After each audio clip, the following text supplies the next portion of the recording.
my tendency for for some time now, for several years, many years, probably since social media first showed up, has been that all of this social media and the internet and that everything that we think of when we think of that is really kind of consumed by a creeping rot, and what had held such promise is now tarnished and decaying. And Yeah, yeah. in the last few days, that opinion has started to change.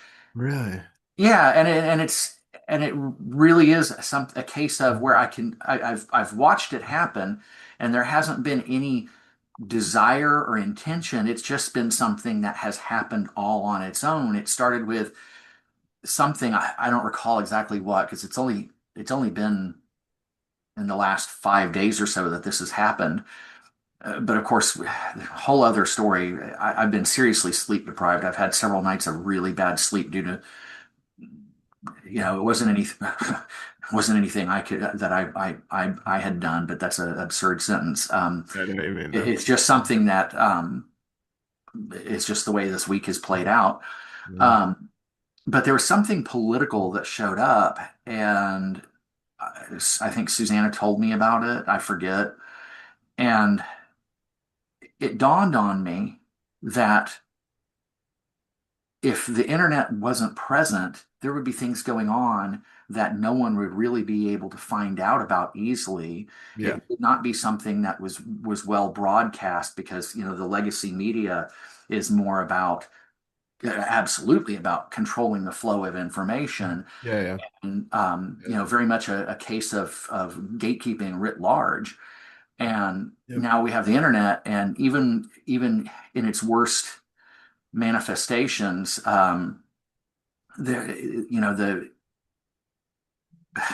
for as bad as it can be, there's still this decentralization and this ready access to media, and information is getting spread around, quite literally at the speed of light, Yeah, yeah.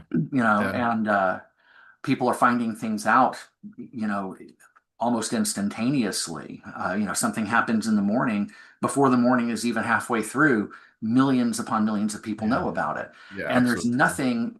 They've been trying to find a way to clamp down the internet since, I guess it was the early 2000s. I remember when they handed over the control of the FCC to, I forget his name. He was an Indian guy, East Indian guy, and everyone was sure that was going to be the end of the internet Mhm. as we knew it. And even if there's some truth to that, a lot of truth to that, they haven't been able to do anything about the decentralized aspect Yeah. of the spread of information.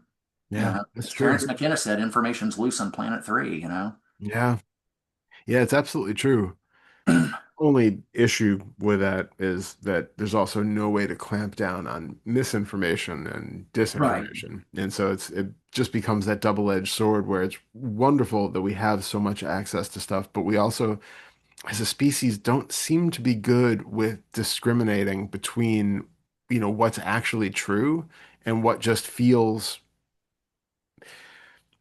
it creates that sense of like fear or outrage or disgust or whatever that we thrive on, and then just immediately take it on because it, coincides with some pre-held belief that I have or some worldview that I want to see maintained or whatever. And Well, it's it's yeah. interesting you should say that, because that's exactly what happened in my case. Was there was a pre-existing or an already existing pre-existing. I hear George Carlin.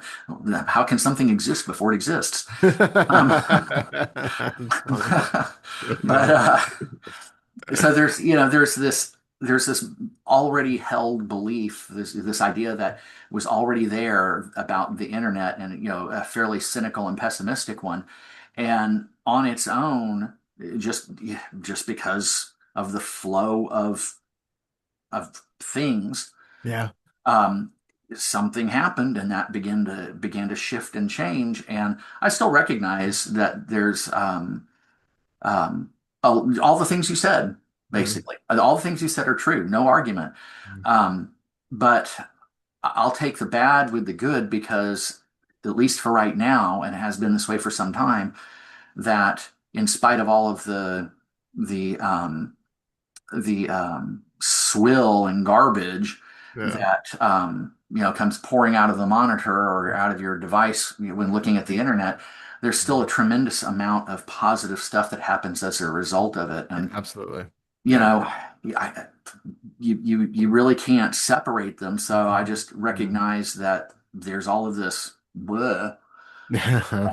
and be that as it may, there's still a tremendous amount of good, and Yeah. it makes it makes it really hard for those who want to try to control things, those with their hands on the reins of power. Yeah. It makes it very difficult. It's sometimes even impossible for them to do what they want to do. Yeah. So, I agree with that. and more there's this. There are two things, that I you know I've mentioned a lot over the time that we've talked about recovery, and of Yeah. course, because it's so central to the way my life has developed, including it has everything to do with why you and I are even talking right now. Yeah.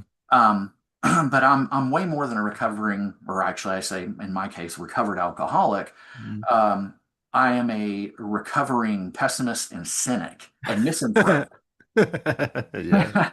And so the inclination is to either, very much again to bring up Carlin's name. George Carlin said in his last, in the last 10 years or so of his life that, um, or maybe even longer than that, but there was a period of time towards, the end of his life where he said that he was just divorced from all of this. Mm. It wasn't anger. It wasn't anything of that sort. It was just he was divorced from it. It's like, I don't care. I don't want. I'm watching. It's interesting to watch what the species does, but I'm Yeah. not invested in it. And Yeah. so Yeah. I'm more and more. I find myself either I'm not invested in it. It's like, go ahead, knock yourselves out. Yep. Um, Go ahead, blow yourselves up, whatever you want to do. I'm just watching. Yeah. Or there's this move towards optimism. That's nice. And it might even be defined as a radical optimism because it's an optimism that maybe a lot of people would think is kind of nuts in the face of things. Like, don't care. Yeah. Don't care. That's the view I'm taking because it's a much nicer view than the alternative. It's true. It's true. I mean, ultimately, wow. Pessimism and optimism are both just inherently derived, from the mind imagining what the future might hold and then deciding which of those you want to lock into. Yeah. Neither one has any more basis in reality than the other. But I think for some of us, pessimism feels more uh, ironically safe because it's like you can't be Hmm. hurt if you already expect the worst. If you're Yeah. optimistic, you can be let down if things don't go your way. But if you're inherently pessimistic, you've already braced yourself for the worst things can be. And then it's like, oh, well, from then I can only be positively surprised. Like maybe my worst fears don't come to fruition. So yeah, okay, I guess things worked out better than expected. Yay. But still, I'm going to expect everything is going to be shit from now on anyhow. So it's like having that, but it just comes from what your baseline comfort level is with imagining the future and with dealing with imagination in general. I mean, if Hmm. if we were really truly just present here now without any of that, pessimism and optimism don't even exist. That That's has to true. be a concept that we're invoking because of some idea that something could be other than it is right now. And it has, just so many other layers of interwoven storylines and things that have to come through with it. But I get your point that, for uh in general, I think if we like really believe our pessimism, it sends us potentially down very, dark spirals of depression and nihilism and meaninglessness and all that stuff that can kind of come along with that. Well, it plays a central role in why I began to see drinking as an option back in what was that, 2001? Yeah. I mean, it had. I mean, there were a couple of other things, but it was one of the two or three primary reasons why that happened. Whereas before, I rarely even touched alcohol. Um, Ironic how it can also become a self-fulfilling prophecy in that way, isn't it? how so? Well, you have the sense of pessimism that everything's going to go bad, and so then you start just numbing Oh, yourself, and then your yeah, life somehow gets worse. It's funny how that happens. yeah. Yeah. But what you said is a really good point, and I had never considered that pessimism and Optimism. pessimism and optimism don't really exist without an eye for the future, Yeah. eye towards the future. Yeah. And I think that's where the more neutral or detached sense shows up, is that most of the time I'm not thinking of or have any sense of what's Mhm. going on except Yeah. for the present and what might be coming in the next few minutes or Yeah. so. Yeah. And I don't know how that works. I mean, I know that it has everything to do with that peculiar shift in my sense of time, fall before last. But it's curious how it takes somebody saying something to me about a given something in order to draw my mind towards something further down the line. Yeah. Um, but optimism. It seems to me, well, maybe not. I was thinking it doesn't necessarily mean that um, to be optimistic or pessimistic, you have to be giving a whole lot of thought to the future. Um, because it seems that there can just be and I could be wrong about this, but it seems like, just reflecting back on how it was, that you can either be optimistic or pessimistic, just in a general sense of that's just your attitude towards things. Yeah, but it's kind of like because those are always about something that's not here now. It's always like, I can be optimistic that okay, I don't know why I'm not coming up with a very simple optimistic um example, but it's like you can even that, I'm going to be optimistic that I'm going to enjoy my meal later tonight, or I'm going to be pessimistic that, yeah, but it's not, it's not going to be really fulfilling or satisfying or whatever. But it still has to be about the future, even if it's just an hour later. There's never any pessimism or optimism about the way this moment is. It's all how it's going to affect through the chain of events going forward. Hmm. We can have this great conversation now, and if I'm not thinking about it, it's just a great conversation now. If I'm optimistic about it, then it's, yeah, and actually other people are going to listen to this and they're going to, find some value in it and they're going to wake up and they're going to have blah, blah, blah. Or if I'm pessimist about it, yeah, not that many people are going to watch it and they're probably just going to tune off or whatever. But there has to be some line of story that connects to this conversation being anything more than what it is. And I think it's what you say is correct that people do tend to have kind of a default position that they have, been conditioned into. And so whether you see the inherent positive outcomes of this conversation or, the more negative side of things, it's based on the conditioning of which of those options is more likely to spring to mind. But and that reflects the unique nature of that person. But ultimately, you still have to think beyond this moment in order for pessimism or optimism to have any meaning. Well, where that idea came from, and this still seems to be partly hooked into the future, but not entirely, was that at that point in time in my life, I had just become so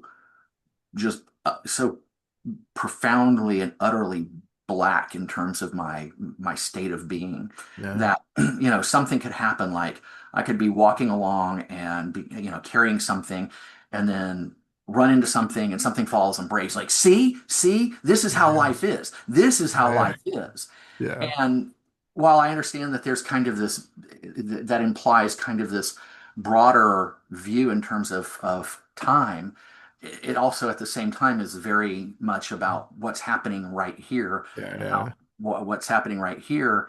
expresses the overall sentiment.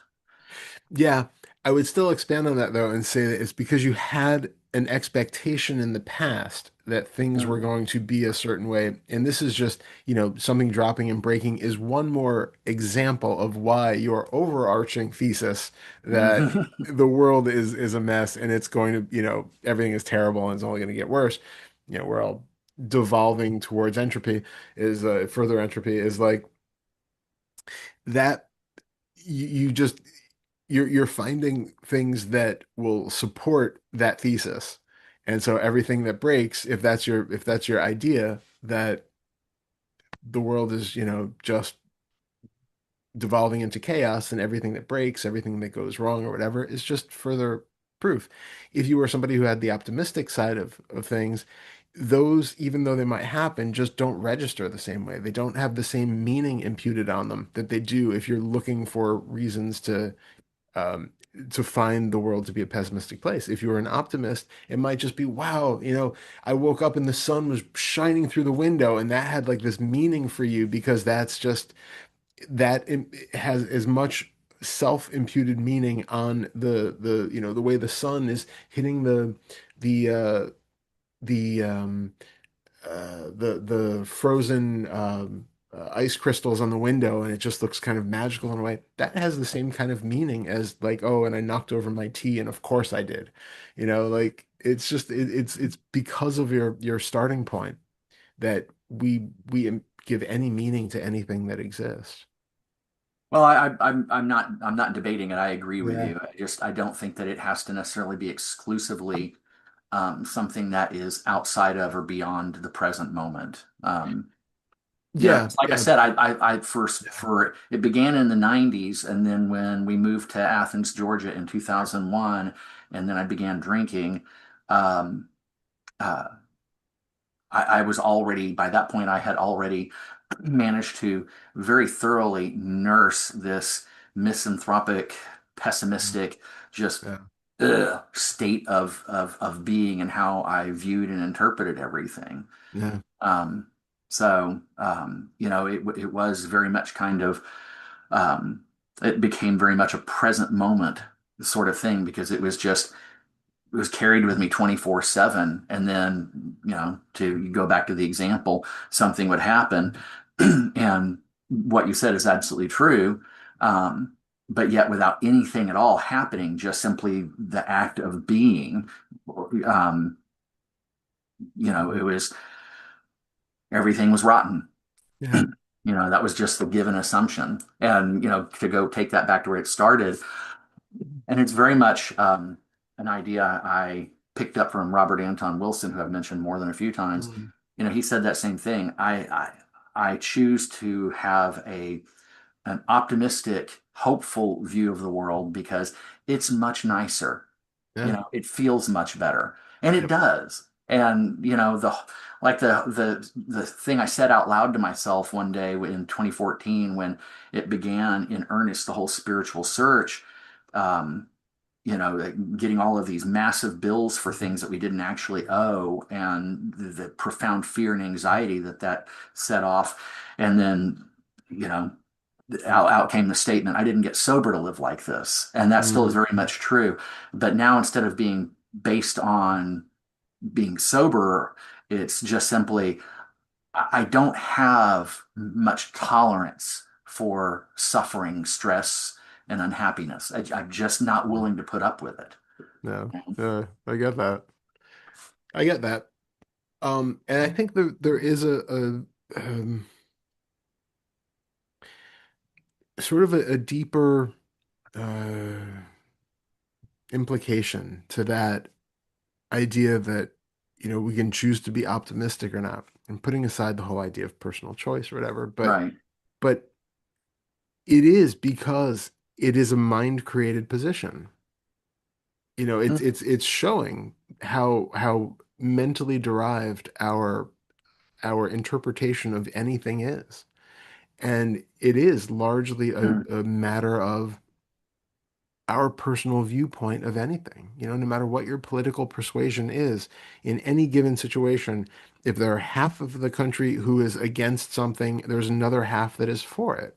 their interpretation completely defines whether you're super optimistic right now or super terrified watching the same news story Mhm. because it depends on what your interpretive veil is that you happen to be using.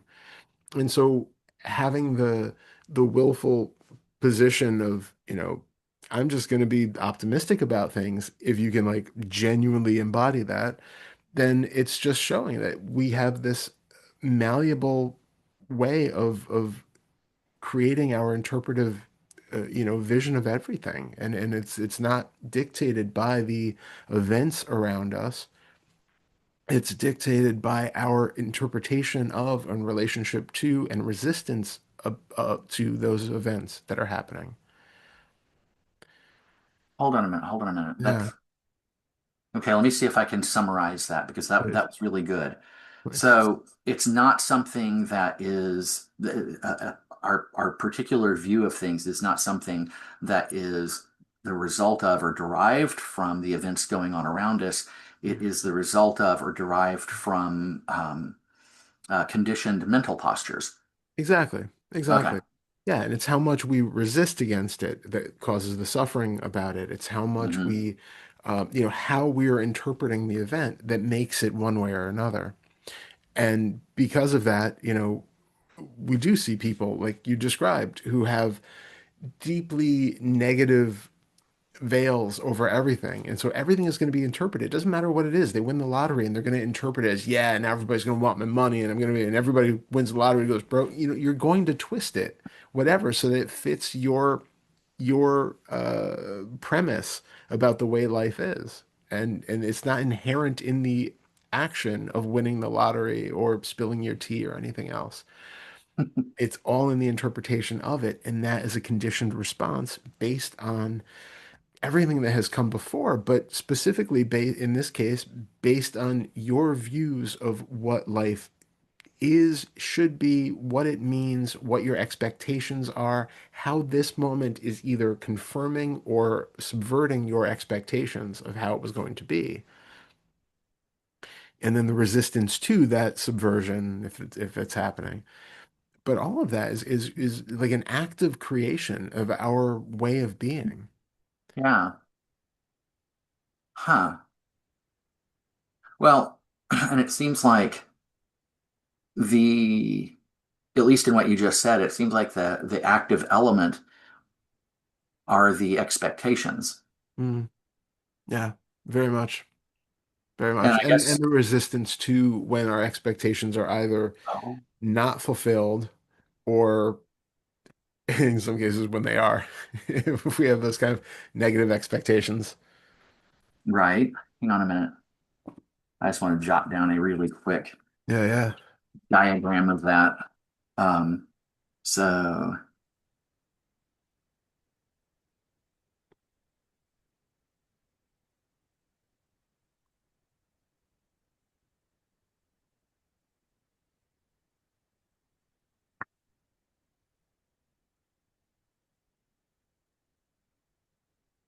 okay.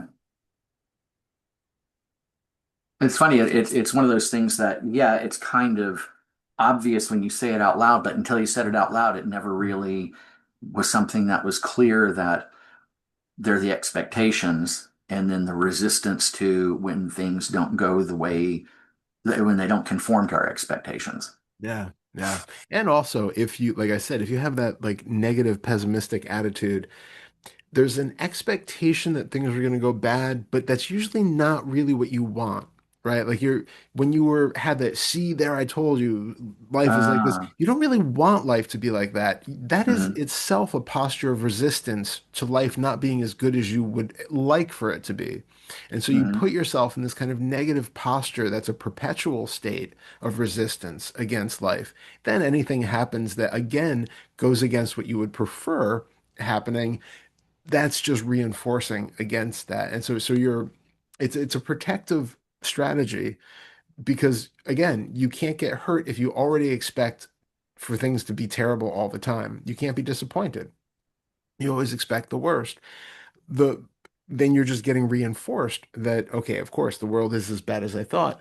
But there's can be that like subtle still a little bit of that subtle resistance because life, when you have that, you know, you're expecting that life is like 100% bleak, 100% negative, and nothing can be 100% anything. So there are times when life will go your way, and you are Hmm. then either in resistance to the fact that this good thing happened and that, subverts my primary thesis that the world is always terrible, or you completely, fail to acknowledge it or accept it, or it just doesn't make its way into your tallying.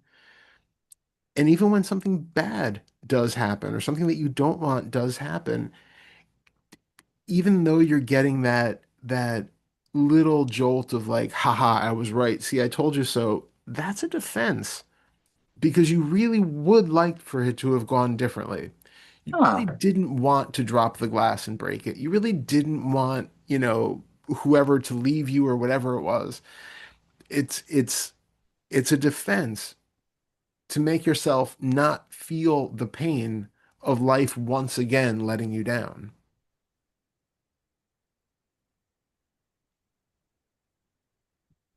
Okay. Um,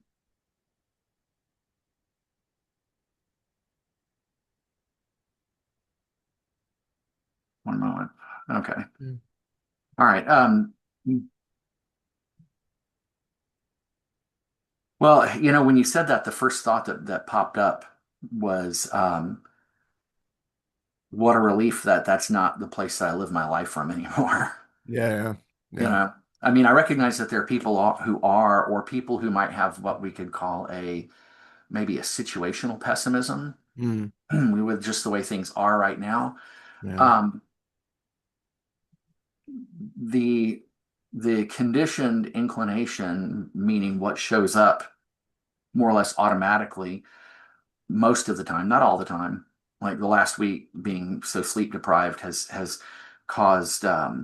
It was funny. It was kind of a brief education into the nature of conditioning and how you can manage to decondition things, but some of that other stuff can still be lurking there under the hood. And then yeah, you get really tired or something of that's, something that really stresses the system. And mm, some of that stuff will come bubbling back up. It won't show up the way it used to. It doesn't have necessarily the full force or intensity, yeah, and it might be modified in some other ways, but it can still reveal itself as still being there in some form or fashion. yeah, Um, of course. but what happens most of the time, just off the cuff, is this sense of things are right now, they're like this, but there's this feeling that this is actually a necessary process that leads to change for the better.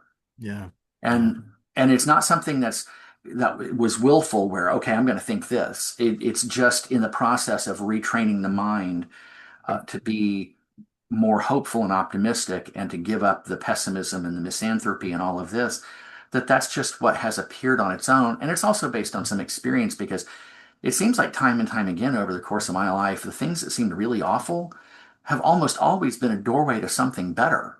yeah, yeah, So yeah, that's a lot of why that shows up that way. yeah. I get So that. I think it's probably not too heavy-handed to say that most pessimists are just traumatized optimists.